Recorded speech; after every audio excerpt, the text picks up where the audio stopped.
Man has always been fascinated by discovery, be that of ourselves, science, or the world around us. We are always pushing to discover something new. This drive and willingness to overcome any obstacle is never more clear than when man desired to explore the poles. Although the North and South Pole had already been reached, aviation promised an opportunity to not only explore once more, but provide more opportunities at these extreme environments. Thus, the race began. Our race to be the first to fly over the North Pole begins with Norwegian explorer Roald Amundsen. In 1923, Amundsen departed Alaska with Oscar Amdahl, headed towards the Norwegian island of Spitsbergen, with the plan to fly over the North Pole on the route. However, when the aircraft sustained heavy damage during the flight, they abandoned the journey in Amundsen's first attempt. Amundsen then toured America, lecturing as he went, in an attempt to raise money for further missions.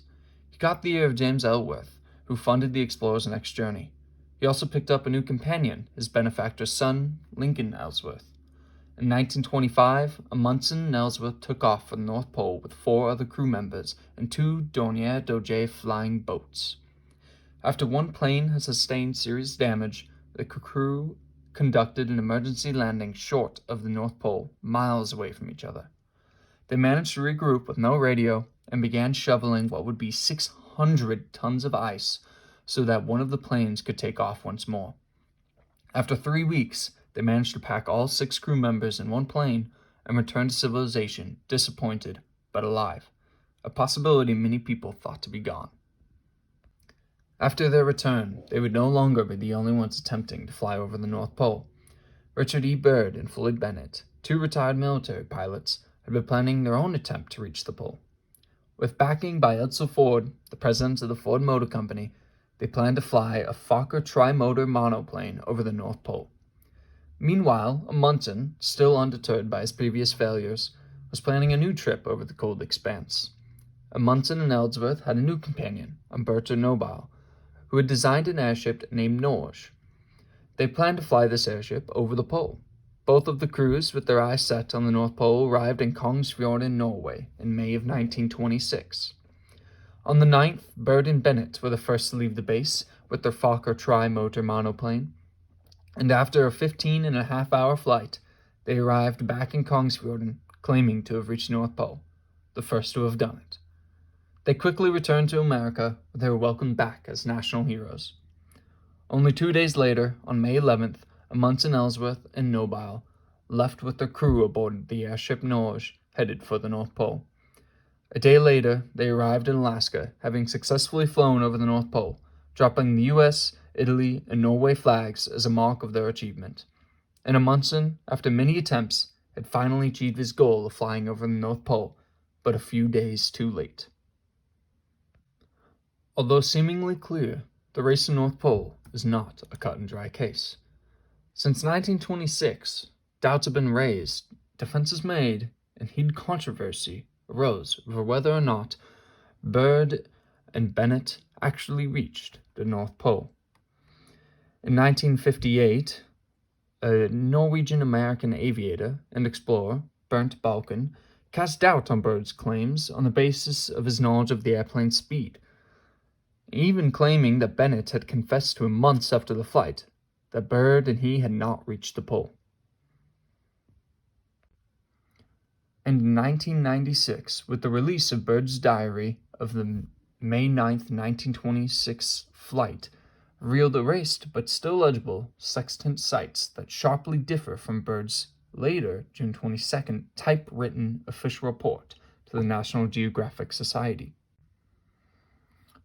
On the basis of this difference, and of other data shown in the diary, many contenders conclude that Byrd steered accurately and flew about 80% of the distance to the pole before turning back because of an engine oil leak, but later falsified his official report to support his claim of reaching the pole. Accepting that the conflicting data in the typed report's flight times indeed require both northward and southward ground speeds greater than the flight's 85-mile-per-hour airspeed. If in fact it is to be believed that Byrd and Bennett did not successfully reach the North Pole, then, by chance, Amundsen, Ellsworth, and Nobile had actually successfully reached the North Pole first. Even though the race to the north was completed, these explorers' sense for adventure was still bursting, and they branched off in their own paths of exploration. Nubile continued his exploration of the northern tip of the world, and in 1928 was exploring the Arctic waters up to the North Pole in his new airship, the Italia. On his way back to Norway, Nubile and his crew ran into strong headwinds and fog, causing the airship to crash into the ice. Nubile and 8 others survived the crash with little food and one radio. 2 weeks later, the distress call was picked up and a massive rescue operation began. 18 ships, 22 airplanes, and 1,500 men partook in the search over the next 3 weeks. After 3 long weeks, they found the survivors and were able to bring them home alive. Unfortunately, it was not all good news. Amundsen had been one of those people looking for his dear friend Nubile. While looking for the survivors of the Italia, Amundsen and his Latham 47 flying boat crashed into the Barents Sea. Him and his crewmates were never found and presumed dead. Richard E. Byrd had turned his focus to the world's other pole. In 1928, he led his first Antarctic expedition, which included 2 ships and 3 airplanes. They first constructed a base camp named Little America on the Ross Ice Shelf, before beginning photographic and geological expeditions.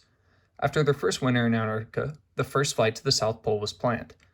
Byrd would fly a Ford tri-motor airplane with co-pilot Bernt Balken over the South Pole. They set off for their 19-hour flight, but had issue gaining enough altitude to make it over the polar plateau.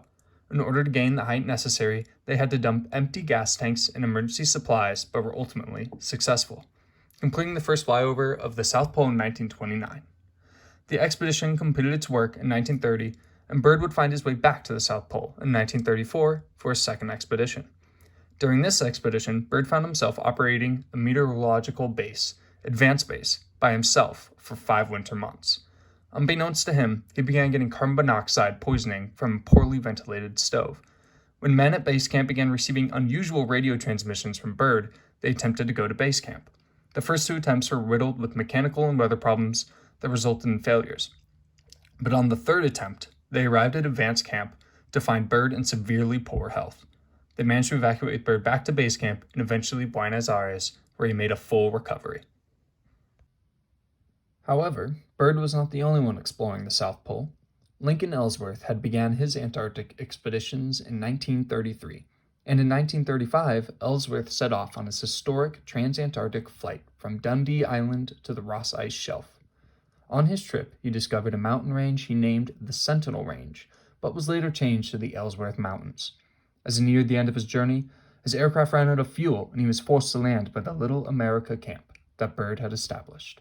His faulty radio led to an inability to tell the authorities about his emergency landing and resulted in his co-pilot and himself being declared missing.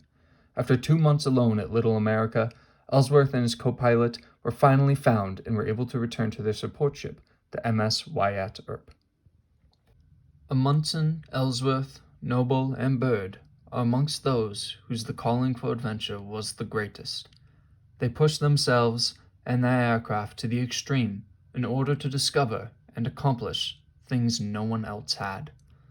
Their names will always be remembered for mountains they discovered, bases they founded, or firsts they accomplished.